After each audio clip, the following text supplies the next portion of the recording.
Hi friends, welcome to ఆద్య సద్విక. అందరూ ఎలా ఉన్నారు? బాగున్నారా? మనం బాలనాగమ్మ కథను కంటిన్యూ చేద్దాం. ఇంతలో రాజు కప్పం కట్టడానికి ఢిల్లీ ప్రయాణం చేయవలసి వచ్చింది. ఢిల్లీ రాజులకు నవభోజరాజు కప్పం కట్టవలసిన సమయం సమీపించింది. తన 7 బిడ్డలను తనతో జమాబందీకి తీసుకువెళ్ళడానికి నిర్ణయించుకున్నాడు రాజు. ఈ సంగతి మాణిక్యాల దేవికి తెలిసి బాలలను తమ మేడకు పిలిపించుకుంది. బిడ్డలారా, మీ తండ్రి ఢిల్లీ నగరానికి జమాబందీకి వెళుతూ మిమ్మలను కూడా వెంటబెట్టి తీసుకువెళ్ళాలనుకుంటున్నారు. మీ తల్లి పోయి ఎక్కడకు వెళ్ళలేదు కనుక మేము మీ వెంట రామని చెప్పండి అని చెప్పింది. ఇక్కడ మేము వారి వద్ద ఉంటామని అడిగితే మా పన్నె వద్ద ఉంటాము అని చెప్పండి అని బోధించింది. తమను ఢిల్లీ తీసుకుపోవుటకై పిలుచుకు వెళ్ళడానికి వచ్చిన తండ్రితో బాలులు అదే విధంగా చెప్పారు. తండ్రి వారి అభిమానాన్ని మన్నించి మాణిక్యాలదేవి మేడకు వెళ్ళి బిడ్డలు 7 ఆమెకు అప్పగించి తాను ఢిల్లీ వెళ్ళాడు. రాజు అటు ఢిల్లీ వెళ్ళగానే మాణిక్యాలదేవి బిడ్డలను చెరబలిచి, బిడ్డలారా, నేడు పున్నమి పర్వదినం. ఈ ప్రొద్దు మీరు జాగారము చేయాలి. అలా చేస్తే మీకు మంచివారు భర్తలుగా లభిస్తారు అని చెప్పింది. 2 జాములు గడిచాక చిల్లు పడిన బిందెలతో తలా ఒకటి వారికిచ్చి బావికెళ్ళి నీళ్లు తోడుకురమ్మన్నది. ఆకలిగా ఉన్నది, అన్నం పెట్టమని అడిగారు. నేనింకా వండి వార్చలేదు, వెళ్ళి నీళ్లు పట్టుకురండి, వాటితో స్నానం చేసి మీరు స్నానం చేయగానే మీకు అన్నం పెడతాను అన్నది మాణిక్యాలదేవి. వాళ్ళ బిందెలు పట్టుకొని కటిక చీకట్లలో నూతికి వెళ్ళారు.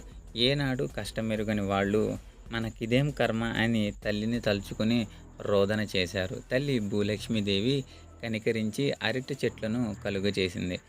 బాలురు ఆ చెట్లకున్న అరటి పళ్లను తిని ఆకలి బాధలు తీర్చుకున్నారు. బిందెలతో నీళ్లు తోడబోతే చిల్లుల వల్ల బిందెలో నీళ్లు నిలవలేదు.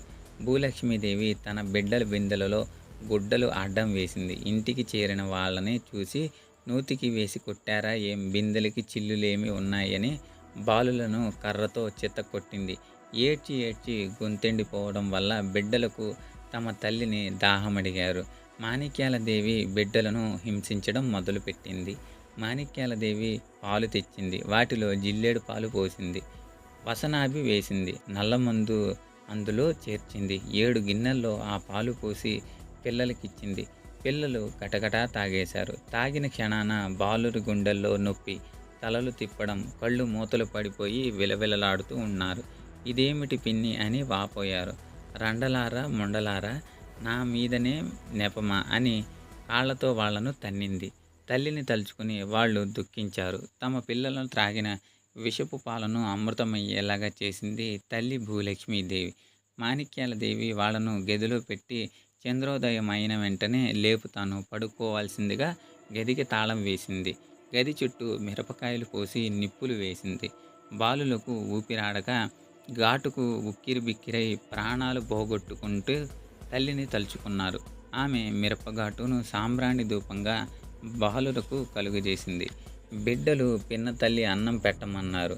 ఇంకా 2 జాములు పొద్దున్నది. తిండి తింటే ముసలి భర్తలు వస్తారు.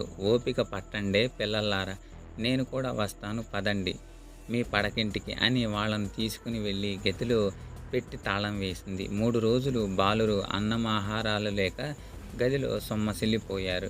మేమింత పాపం చేశాం, మాకెలా ఇంత నరకం? చిన్న మెత్త దెబ్బ తగిలిన వారము కాదు, మన తల్లే ఉంటే మనకి బాధలు కలుగునా అని కుమిలి కుమిలి ఏడ్చారు. తల్లి భూలక్ష్మీదేవి ఆ మందిరంలో తేనెల ఊటలను కురిపించింది. వాటిని త్రాగి బిడ్డలు తేరుకున్నారు. భూలక్ష్మీదేవి బిడ్డల బాధలను తట్టుకోలేకపోయింది. ఆమె ఆత్మ ఢిల్లీ పట్టణానికి చేరుకుంది. భర్త వసతిలో ప్రవేశించింది. భోజరాజు వీపును తన అరచేతితో చరిచి నిద్రలేపింది. లేవవయ్య మహారాజా, బాలులను నీకప్పగించే నిశ్చింతగా కన్నులు మూసేశాను. నీవు వాళ్ళను వదిలి ఇక్కడికి వచ్చేసావు. వాళ్ళు అష్టకష్టాలు పడుతున్నారు అని నిద్రలేపింది. తుళ్ళిపడిచి లేచిన రాజు మంత్రిని పిలిచాడు. జమాబందీకి మీరు హాజరవ్వండి, నేను భూచక్ర పట్టణానికి వెళతాను అని ప్రయాణమయ్యాడు. పిల్లలకు చీరలు, బొమ్మలు, నగలు కొన్నాడు. భూచక్ర పట్టణం చేరుకున్నాడు. పిల్లలు జాడ కనపడలేదు. భార్య మాణిక్యాలదేవిని అడిగాడు. తనకు తెలియదన్నది. రాజు రాకను తెలిపే గంటలు మ్రోగాయి. అవి విని బాలులు మేడ నుండి తొంగి చూశారు. రాజు అలికిడిని విన్నాడు. ఏరి నా బిడ్డలు, వారిని ఎక్కడ ఉంచావని మాణిక్యాల దేవిని ప్రశ్నించాడు. నాకేమీ తెలియదు. వాళ్ళు తల్లి భూలక్ష్మీదేవియే పిల్లలను తీసుకువెళ్ళిపోయింది. ఎక్కడ దాచిందో తనకు తెలియదు అన్నది. రాజుకు ఆమెయే పిల్లలను నిర్బంధంలో ఉంచి కన్నతల్లిపై నింద మోపుతుందని ఆలోచన వచ్చింది. మంత్రిని పిలిచి అంతఃపురంలోని కోట మొత్తంలోకి వెతికించాడు. వాళ్ళు వెతికి గాజుల శబ్దం వినపడి సేయ మందిరంలో తలుపులు బద్దలు కొట్టారు. పిల్లలందరినీ సేద తీర్చి తానే వారిని సంరక్షించసాగాడు మహారాజు. మాణిక్యాల దేవి పలుకరించడం కానీ ఆమె మేడకు వెళ్ళడం కానీ మానుకున్నాడు మహారాజు. కొన్ని రోజులు గడిచిపోయాయి. మాణిక్యాల దేవి తన తండ్రికి తన భర్త భోజరాజు తనను అనుసరించడం లేదని, తన మేడకు రావడం లేదని, చావే తనకు శరణ్యమని వర్తమానం పంపింది. ఆమె తల్లి అడవి నుండి 3 వరుసలు తెప్పించి 3 ఉండలు కట్టించి కూతురుకు పంపించింది. నీ భర్త భోజనంలో 1 ఉండ, కూరలో 1 ఉండ, మజ్జిగలో 1 ఉండ కలిపి నీ భర్తకు తినిపించు.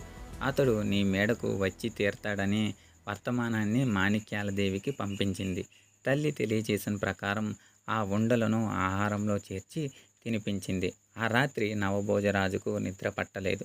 తాపం అతిశయించింది. అర్ధరాత్రి సమయంలో రాజుకు మాణిక్యాల దేవిపై మోహం కలిగింది. ఆమె మేడకు బయలుదేరాడు. రాజు రాకను గ్రహించి మాణిక్యాల దేవి తన మేడ తలుపులను మూయించింది. బామ, ఓ నా బామ, తలుపులను తీయవమ్మా అని రాజు పలికాడు, బ్రతిమాలాడు. ఇంతవరకు లేని ప్రేమ ఇప్పుడెలా కలిగింది?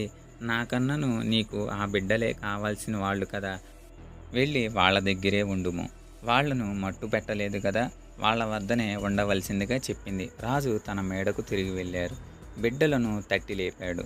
మీ మేనమామలు ఇంటికి వెళదాం పదండి అని నవభోజరాజు తమ పిల్లలను లేపారు. వారు తమ తండ్రి అమ్మ చనిపోయినప్పుడు రానివారు, మీ వివాహానికి రానివారు, మునుపెన్నడు మేము విననివారు వారెవరు అని ప్రశ్నించారు.